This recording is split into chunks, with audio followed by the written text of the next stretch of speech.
السلام علیکم ورحمۃ اللہ وبرکاتہ۔ قرآن میں ایک واقعہ ہے نا، اصحاب کہف کا واقعہ یہ ہے کہ وہ عیسیٰ علیہ السلام کے زمانے میں تھے اور انہوں نے ایمان قبول کر لیا تھا۔ اس زمانے کے جو نبی تھے عیسیٰ علیہ السلام، اس کے ایمان کو قبول کر لیے تھے، لیکن اس زمانے کا جو بادشاہ تھا وہ بت پرست تھا یا پھر اور غیر معبودوں کی پوجا کرتا تھا۔ تو جب ان کو پتہ چلا کہ کچھ لوگ ہیں جنہوں نے ہمارے دین کو چھوڑ کر مسیح کے دین کو قبول کر لیا، تو وہ بادشاہ جو تھا ان کو پکڑنے کے لیے آدمی بھیجے، اور یہ اللہ کے ولیہ جو تھے ان کو جب پتہ چلا کہ ہمیں پکڑنے کے لیے آدمی آ رہے ہیں تو وہ بھاگے، اپنے گھر سے بھاگے اور جا کے ایک غار میں چھپ گئے۔ اب وہ غار میں چھپ گئے، شام ہو گیا، شام کو وہ سو گئے۔ اب وہ ایک رات ان غار والوں کے لیے 300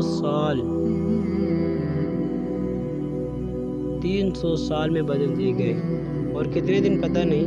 اور اس غار میں کتنے لوگ تھے یہ بھی مجھے نہیں معلوم، کیونکہ اللہ تبارک و تعالیٰ قرآن میں کہتے ہیں کہ سَيَقُولُونَ ثَلَاثَةٌ رَابِعُهُمْ كَلْبُهُمْ، یعنی کہ اگر وہ 3 تھے تو چوتھا اس کا کتا تھا، اور وَيَقُولُونَ خَمْسَةٌ سَادِسُهُمْ كَلْبُهُمْ، اور اگر وہ 5 تھے تو چھٹا اس کا کتا تھا۔ پھر آگے فرماتا ہے کہ وَيَقُولُونَ سَبْعَةٌ وَثَامِنُهُمْ كَلْبُهُمْ، اور اگر وہ 7 تھے تو 8واں اس کا کتا تھا۔ قُلْ رَبِّ أَعْلَمُ بِعِدَّتِهِمْ مَا يَعْلَمُهُمْ إِلَّا قَلِيلٌ، یعنی کہ اس کی کم و بیشی کی صرف اللہ ہی کو معلوم ہے اس کی گنتی۔ وہ جو جتنے بھی تھے اللہ ہی بہتر جانتا ہے، واللہ عالم، کہ جب وہ صبح اٹھے ان لوگوں کے لیے بس ایک ہی رات کہ شام کو سوئے اور صبح اٹھا، لیکن یہ بات ان لوگوں کو بھی نہیں پتہ تھا جو سوئے تھے غار میں، ان کو بھی یہ بات نہیں پتہ تھا کہ جو ہم سوئے وہ ایک رات نہیں بلکہ 300 سال میں بدل دیے گئے ہیں، یا اس سے بھی زیادہ پتہ نہیں۔ تو 300 سال طے ہیں، 300 سال کے دن یہ مجھے نہیں معلوم۔ تو وہ 300 سال حدیثوں میں آیا ہے، 300 سال وہ سوتے رہے، اور سونے کے بعد جب اٹھے تو وہ ظاہر ہے کہ اتنے دن جو لوگ سوئیں گے اس پہ گرد و غبار آ بیٹھیں گے، تو اس نے اپنے بدن کو گرد و غبار سے جھاڑا اور حیران و پریشان ہوا کہ ایک رات میں ہمارے جسموں پر اتنے گرد و غبار کہاں سے آ گیا۔ پھر ان لوگوں کو جب بھوک لگی تو وہ سوچ رہے کہ صبح ہوا ہے، تو ان کو ڈر تھا کہ وہ بادشاہ جو اس کے پیچھے تھا، جو غیر معبودوں کی عبادت کیا کرتا تھا، تو ان کو ڈر تھا کہ وہ ہمیں پکڑ نہ لے۔ تو ایک شخص ان میں جو تھا وہ گیا کھانا لانے، وہ چھپا کر کھانا لانے گیا۔ کھانا لانے کے لیے جب وہ روٹی لیا، اور روٹی لینے کے بعد جب اس نے سکہ نکالا، اپنا جو پہلے زمانے کا سکہ تھا، 300 سال پہلے کا جو سکہ تھا وہ نکالا اور اس کو دکاندار کو دیا، تو وہ دکاندار حیران و پریشان رہ گئے کہ یہ اس کو کیا مل گیا، ضرور اس کو پہلے زمانے کا خزانہ معلوم ہو گیا ہے۔ وہ آدمی جا کے بادشاہ کو یہ خبر دی کہ ایک شخص ہے جنہوں نے آج سے 300 سال پہلے زمانے کا سکہ مجھے دیا ہے، مجھے لگتا ہے کہ اس کو خزانے کا علم ہو گیا ہے۔ لیکن پھر وہ وہاں سے اپنے گھر کو گئے، گھر جانے کے بعد دیکھا کہ سب کچھ بدل گیا ہے، اور اس کے گھر والے اس کو پہچان نہیں رہے ہیں۔ پھر وہ بہت حیران و پریشان ہوئے، اور گھر جانے کے بعد تو جب لوگوں کو پتہ چلا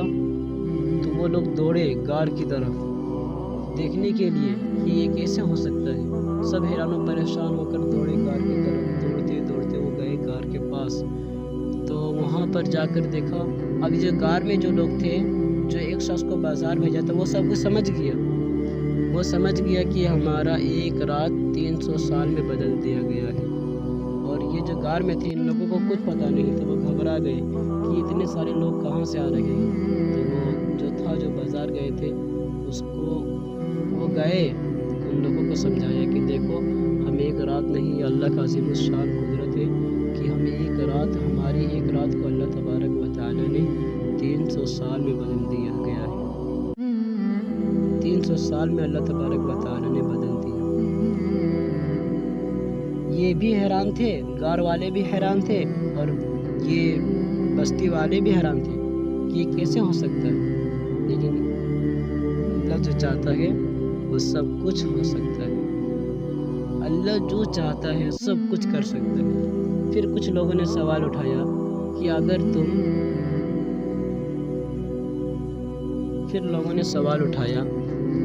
کہ اے اللہ کے ولی، یہ کیسے ہو سکتا ہے کہ مردہ زندہ ہو جائے؟ تو اس جواب دینے والے نے، غار والوں نے جواب دیا کہ کیوں نہیں ہو سکتا؟ جو اللہ ہمارے پہلے وجود کو بنا سکتا ہے تو دوسرے وجود کو نہیں بنا سکتا۔ پھر کسی عورت نے سوال کیا کہ ہمارا جسم جو مرنے کے بعد گل سڑ جاتی ہے وہ پھر کیسے ہو سکتا ہے؟ وہ پھر دوبارہ زندہ اپنے وجود میں کیسے آ سکتا ہے؟ تو غار والوں نے جواب دیا کہ کیوں نہیں ہو سکتا؟ جب ہم رات میں سوتے ہیں تو وہ موت ہی ہے، پھر صبح اٹھ جاتے ہیں۔ اس میں حیران و پریشان کی بات نہیں ہے یہ کہ ہم رات میں سوتے ہیں، وہ مر جاتے ہیں، پھر اللہ تبارک و تعالیٰ اپنے رحم و کرم سے ہمیں صبح کو دکھلاتے ہیں، صبح اٹھاتے ہیں۔ تو یہ اللہ کی عظیم الشان قدرت ہے ان غار والوں پر۔ اور وہ پھر کچھ نصیحت کیے لوگوں کے سامنے اور پھر واپس سجدے گئے، سب لوگوں نے سجدے کیے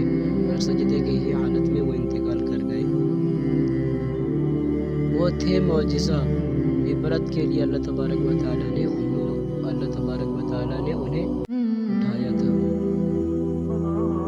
اور وہ زمانہ بھی عیسیٰ علیہ السلام کا تھا۔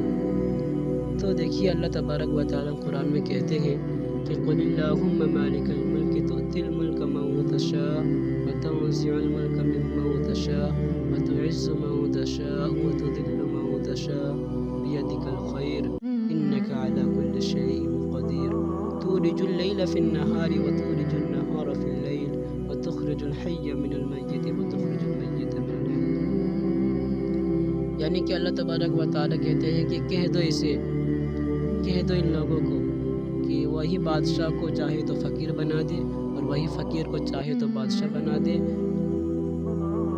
ہر چیز کی بھلائی اس کے ہاتھ میں ہے، وہ جس کو چاہے عزت دیتا ہے، جس کو چاہے ذلت دیتا ہے، اور وہی ہے جو رات کو دن میں داخل کرتا ہے اور دن کو رات میں داخل کرتا ہے، جو وہ ہر چیز کر سکتا ہے، اور وہی مردے کو زندہ کرتا ہے اور زندے کو مردہ کر دیتا ہے۔ اس کے سوا یہ وہ ذات ہے جو زندے کو مردہ کرتا ہے، مردے کو زندہ